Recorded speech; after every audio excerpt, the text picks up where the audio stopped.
नमस्कार मित्रांनो, श्री स्वामी समर्थ स्वामी कृपा यूट्यूब चॅनलमध्ये तुमचे स्वागत आहे। भगवान शिवच्या भक्तीचा सर्वात मोठा उत्सव म्हणजेच महाशिवरात्री जवळ येत आहे।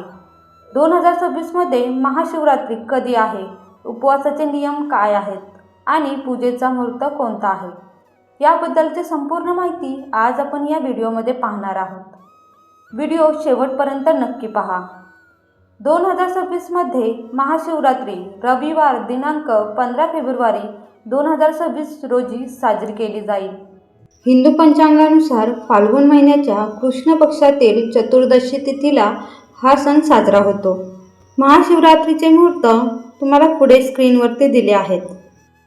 मित्रांनो, महाशिवरात्री का साजरी करतात हे तुम्हाला माहीत आहे का?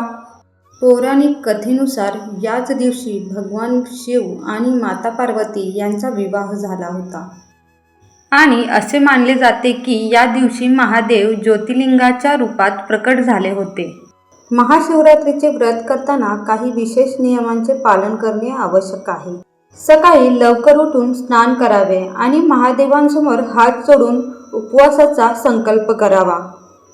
शिवलिंगावर दूध, दही, तूप, मध आणि साखर या पंचामृताने अभिषेक करावा। तसेच शिवलिंगावर जलाभिषेक आणि दुधाभिषेकही करावा। महादेवाला बेलपत्र, पांढरी फुले, भस्म, धोत्रा आणि अक्षदा अर्पण करणे अत्यंत शुभ मानले जाते। शिवपूजेत कधीही हळद, कुंकू किंवा तुळशीची पाने वापरू नये। शंखातून पाणी अर्पण करणे टाळावे। शिवलिंगाला अर्धीच प्रदक्षिणा घातली जाते, पूर्ण गोल प्रदक्षिणा घालू नये। या दिवशी ब्रह्मचर्याचे पालन करणे आणि जमिनीवर झोपणे श्रेष्ठ मानले जाते।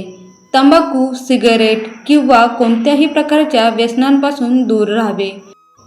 धार्मिक मान्यतेनुसार महाशिवरात्रीच्या दिवशी केस आणि नखे कापू नये। महाशिवरात्रीच्या दिवशी कोणता आहार घ्यावा? तुम्ही फल आहार करू शकता। यात दूध, साबुदाणा खिचडी, शेंगदाणे किंवा फळे खाऊ शकता। मात्र उपवासाच्या दिवशी गहू, तांदूळ, डाळी यांसारखी धान्ये आणि मांसाहार, कांदा, लसूण महाशिवरात्रीच्या दिवशी खाणे टाळावे। महाशिवरात्रीला रात्रीचे जागरण करून शिवलीलामृत पारायण किंवा ओम नमः शिवाय मंत्राचा जाप करणे अत्यंत लाभदायी ठरते। या दिवशी चहा, कॉफी किंवा कोणतेही व्यसन करणे टाळावं। तर मित्रांनो, ही होती 2026च्या महाशिवरात्रीची सविस्तर माहिती।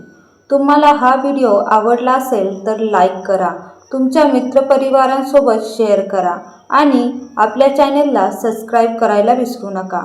कमेंटमध्ये हर हर महादेव आणि श्री स्वामी समर्थ नक्की लिहा। धन्यवाद।